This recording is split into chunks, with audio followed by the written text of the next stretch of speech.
شکاندن و بێبەهاییکردنی دابوونەریت دەستکاریکردنی ئەو بەهایانەیە کە کۆمەلگا بە یەکەوە ئەبەستێتەوە.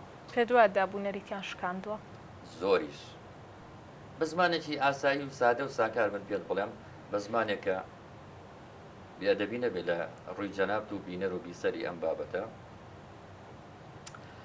کاتێک تۆ دێی نازناوێکی ناشرین ئەدەیتە پاڵ مامە حاجیە کە زامانە بەسەرە پێی ئەڵێ ئێڵجی، پێی ئەڵەی دواکەوتبوو، پێی ئەڵەی عەشایر، ئەمە تۆ لە ڕەمزێک ئەدەی لە ڕەمزەکانی کۆمەلگا، چکە هیچ نەبێت ئەو ڕەمزە بایی ئەوەی پێیە کە ئێمە بیکەین بە نوێنەر و نمایندە و ڕێوشوێنکاری خۆمان کە لە داهاتووە بزانین ئەوان چیان کرد و ئێمەش بکەین.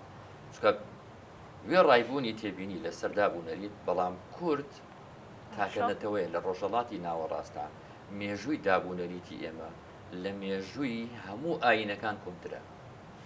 چکە کۆمەلگای ئێمە ئەگەر بڕۆیتەوە بۆ ئورفا تێ ئەگەی کۆمەلگایەکی خواناس بووە، بەس من ناڵێم خواناس ئەم خودایی کە ئێستاێری، بەڵام پەرزگای هەبووە، ئەخلاقیات و پرەنسیپی هەبووە، ڕێسا و یاسا و دەستوری داناوە بۆ لایەنی کۆمەڵایەتی، بۆ لایەنی بازرگانی